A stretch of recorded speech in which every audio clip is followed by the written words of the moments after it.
You're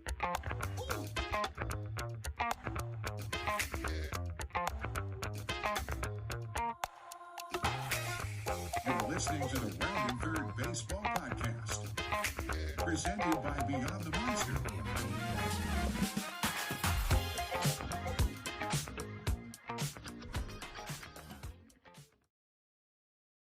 I'm your host, AJ McGowan. We have one of the Marlins' top rated prospect with us today, Torin Montgomery. How are you today?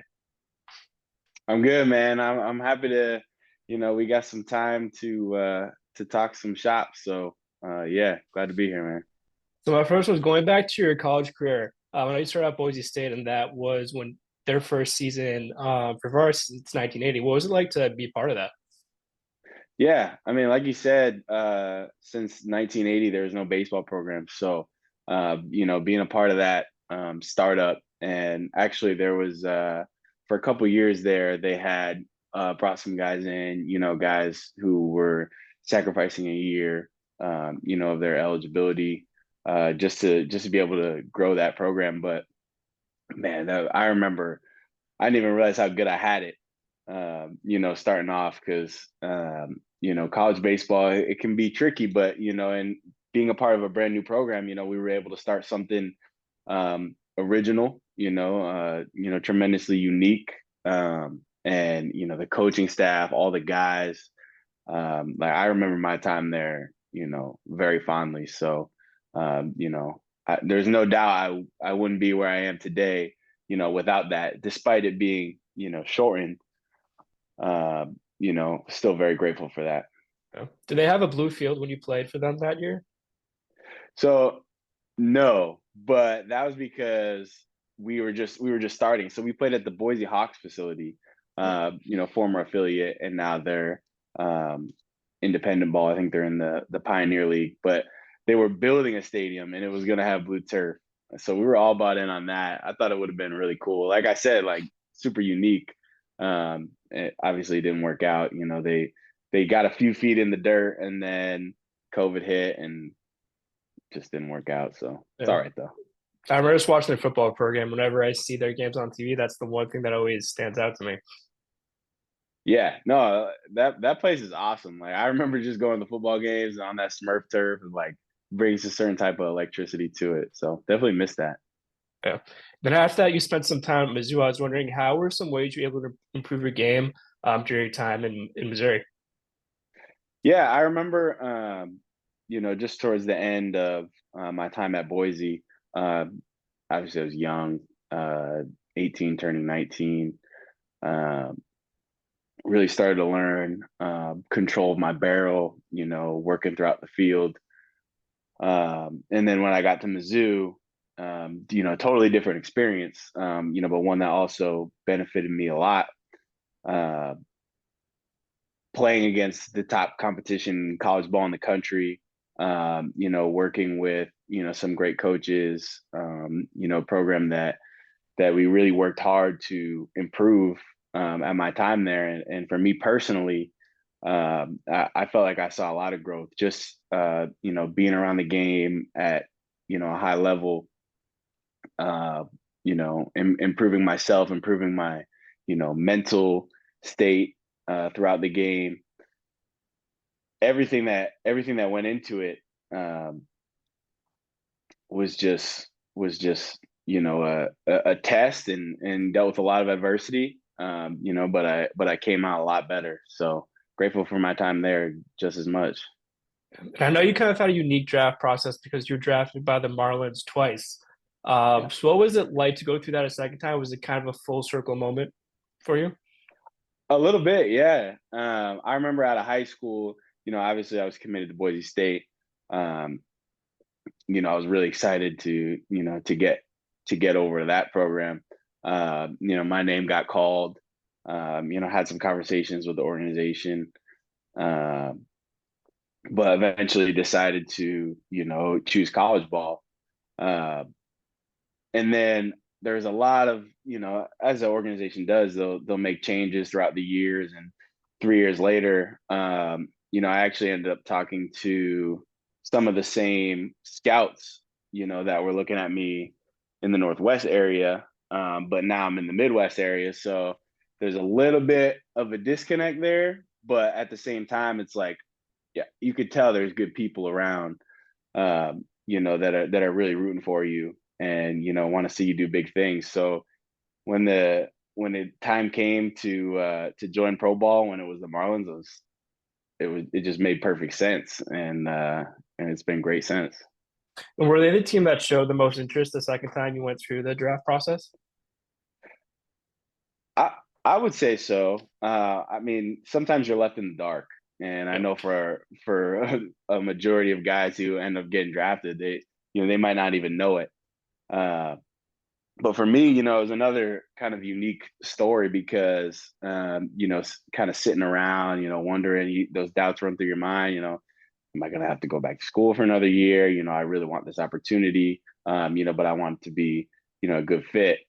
But just talking with, the members involved in the organization, it's one of those things where it's like the second you see your name up there, it's like it's over. Let's go. It's go time. Yeah, I always find that interesting just when that happens in baseball, just with how many guys I feel like get approached out of high school and then, 4 years later you could end up back with that same team that called the first time.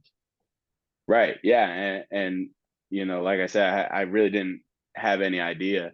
But yeah, it was perfect. Yeah. And so far, what are some of the biggest adjustments that you've had to make in the minors compared to college? I would say the one that first popped to my mind is kind of just that everyday part. In college you have to deal with a lot of different things. Obviously there's a big social scene.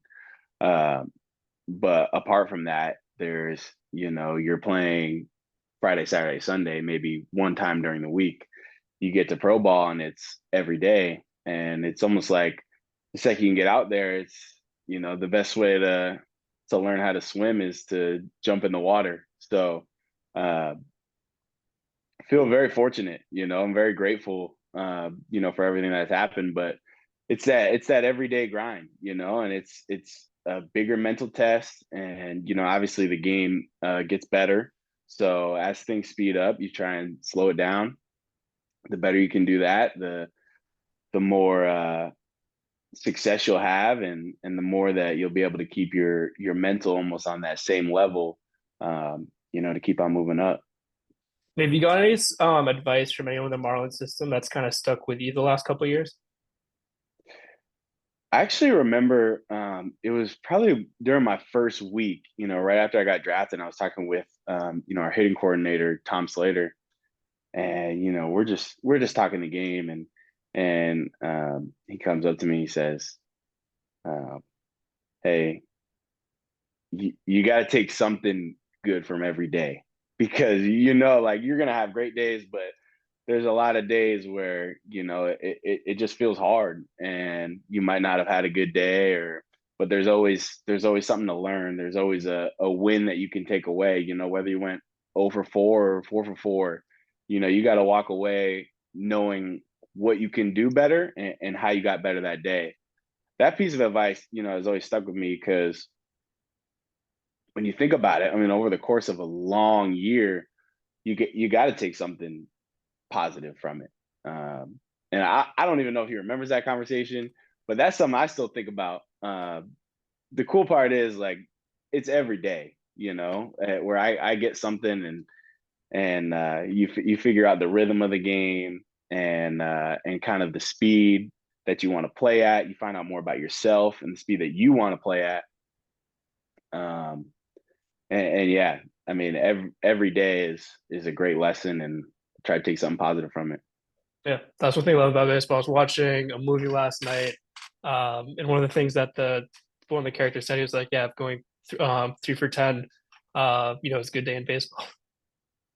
Crazy to think about. But yeah, I mean, it's one of those games where, I mean, you correlate it to life. I mean, bad things are going to happen, and it sounds cliche, but it's really just how you deal with it. What movie?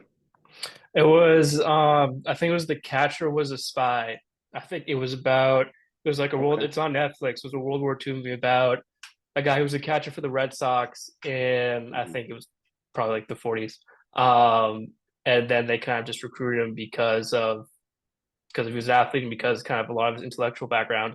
But it was like funny to see that movie starting out with Fenway as the first scene, and then half an hour later you're in like World War II Germany. Um, and especially being like a sports guy, seeing that I was like, oh, I wasn't expecting to relate this movie that much to Right. baseball, but it's a cool thing that stood out. All right, I'll have to give it a shot. I think it's Paul Rudd. If you're a Paul Rudd guy, he's like the All right. main guy in it. Okay, yeah, I could definitely get behind that. So, but also my next one was: do you have a favorite minor league stadium that you've played at so far? My favorite stadium that I play at. I mean, last year I spent most of the time in the Florida State League, and that was kind of my only experience within the minor leagues. Um, I really liked, it's historic, like, it's old. There's not a lot of new facilities, um, but Jackie Robinson Ballpark in Daytona, where the Reds affiliate plays, the Tortugas. I really like that one. I mean, they brought a good crowd every night, and I was just thinking about the history there. Uh, it kind of felt cool. It's like, man, like, yeah, Jackie really played here. It gives you that perspective where it's like we're here, and he was here too. So, uh, yeah, it's one of those things where it's like, all right, yeah, I definitely feel some roots here. It's good energy in that ballpark. Aside from that, when I made it up to the Midwest League, the other Reds affiliate in Dayton, so cool. I think it's like an hour and a half outside of Cincinnati. So they just pack that place every night. Good atmosphere. Like, Dayton is a pretty cool place. Got to check that out. So I enjoyed that ballpark too. Not to give too much credit, to the Reds, but yeah, I like those. And no, the Jagger Robinson one, that's what I've always heard of. I was in Tampa last year, so I got to see some of those ballparks, just the spring training ones. And then there's kind of a lot of other stadiums I didn't get to go to that I really want to check out. And that was probably like number one or number two or three on my list. Yeah. I mean, make it out there. And it was there in July, so it was like way too hot. And they got it's all turf too. So it's like, but no, it's worth it. It's worth it. So you need like an extra jug of water for that factored in. Man, it was like cold towel every second. So Yeah. yeah, it's I was good. wondering how's spring training been so far and getting to just be around some of the major league guys for the last couple of weeks. Well, that's one of the parts that's just so cool. Seeing how guys who are, at that level that everyone's striving for, go about their daily work.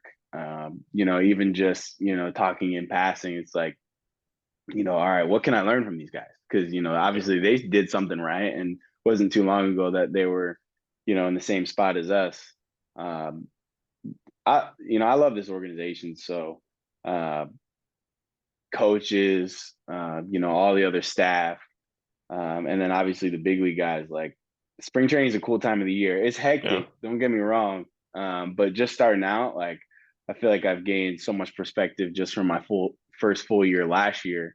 Uh, that this year, like, I'm taking even more time to soak it all in. Yeah. Was there anyone that you didn't get to connect with last year that you've been able to set some time aside for so far? I don't think so. I mean, I was really, I was cool with Dane Myers, who just got the call up last year. He was, in minor league camp. So seeing him get called up was super inspiring, and it's cool to see a guy like that. You start off as, a pitcher in the minor leagues, and bang, all of a sudden, he's playing center field in the show. Um, and I got a chance to talk to him this year, and just kind of like, what different perspective have you gained? And he said some of the same stuff. Like, it's those guys who can slow it down, who achieve at the highest level. Yeah. I saw looking on social media too that you've come to camp a little slimmed down this year. Was wondering, is that something that the organization kind of asked of? Have you seen any kind of positive or kind of how that's changed your game the last couple of weeks? Oh, absolutely. In terms of whether they asked for it, not really. It was something towards the end of last year. I was just kind of feeling slow, sluggish. Wasn't feeling my best, and I wasn't taking care of my diet the way I needed to. Um, So I kind of assessed, just a week into the off season, what can I do to really improve and make sure that, I'm ready for a full season. And it's one of those things where, hey, can I drop 10 pounds, lose some body fat, and then 10 pounds turn to 15, 15. I ended up losing 30 pounds, not even realizing, just trying to feel good, hit the gym hard. And like I said, like really dialed in on the diet.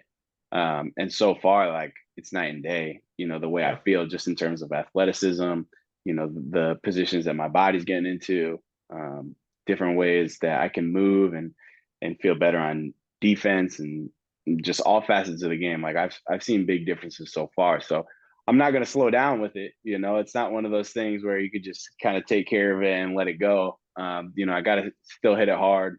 So as I continue to do that, I'm expecting to still see some improvements. Yeah. And if someone asks you, what would you say are the biggest strengths to your game? I feel like for me as a hitter, I control the zone well. I have a good approach, that I trust in. I'm very confident in that.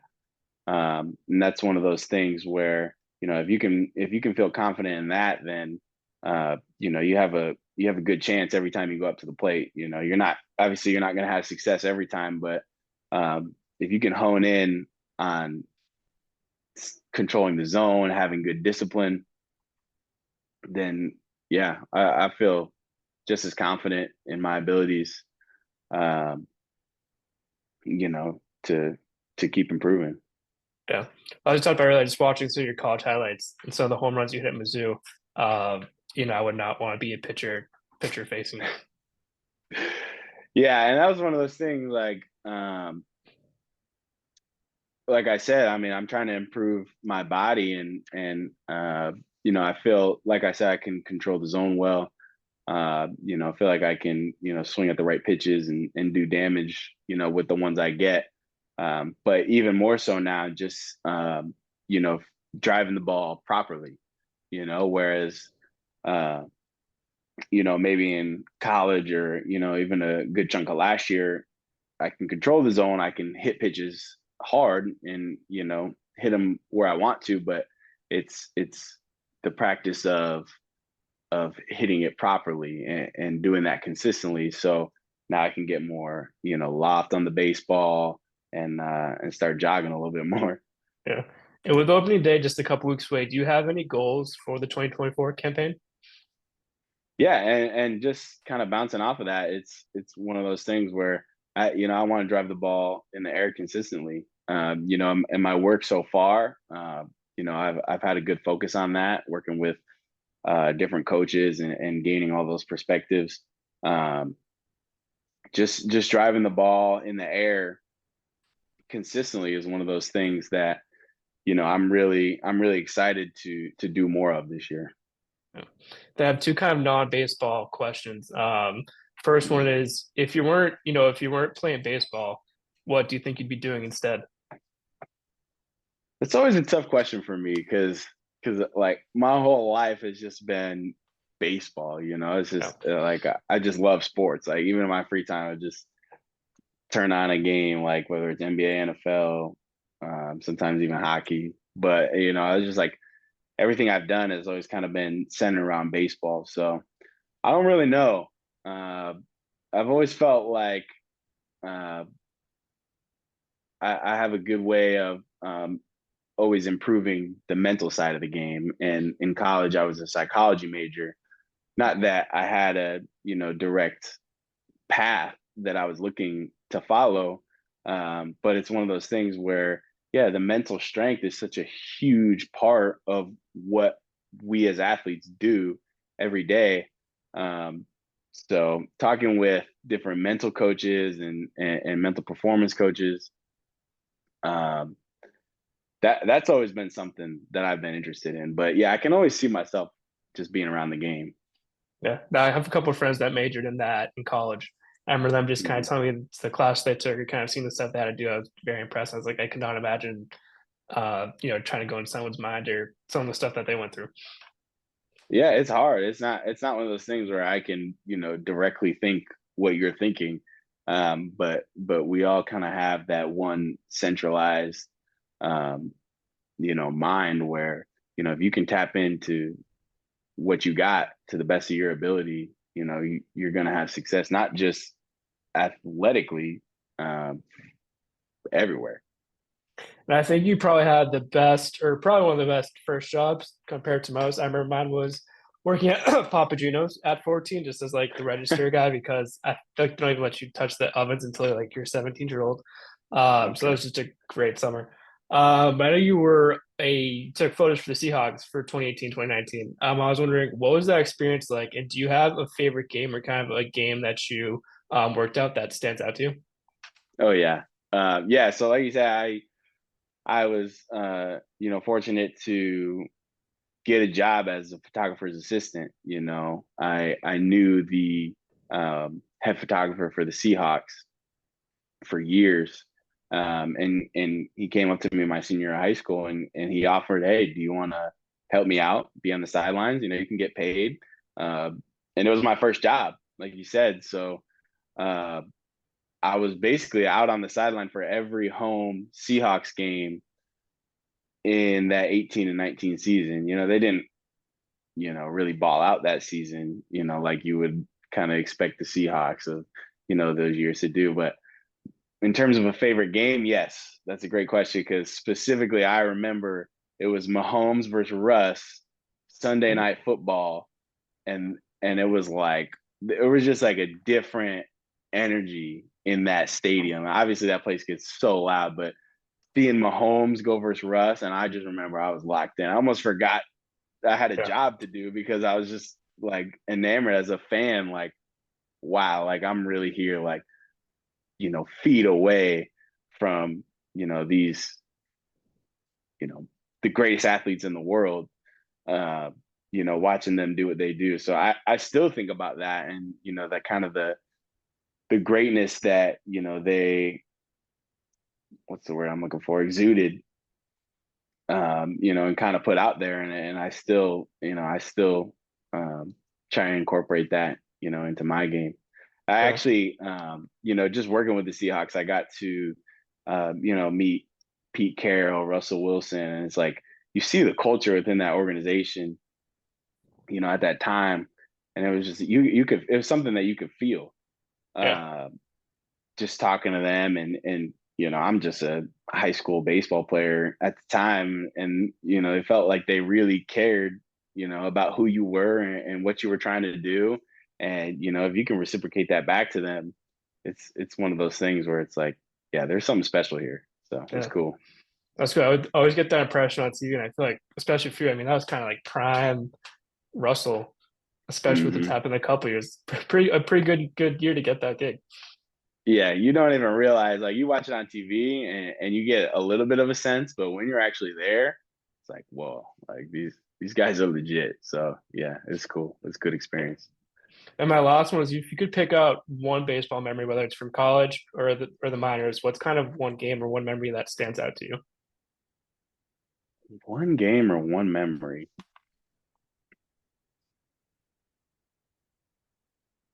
My senior year of high school, we played in the state championship, and it was, I mean, we had been a close group when we had 8 starting seniors out there, and we played in this just crazy game, and the way it ended was just so special. And I think about that. And then, just, I always think of my mom, because she's been such a huge part of my career.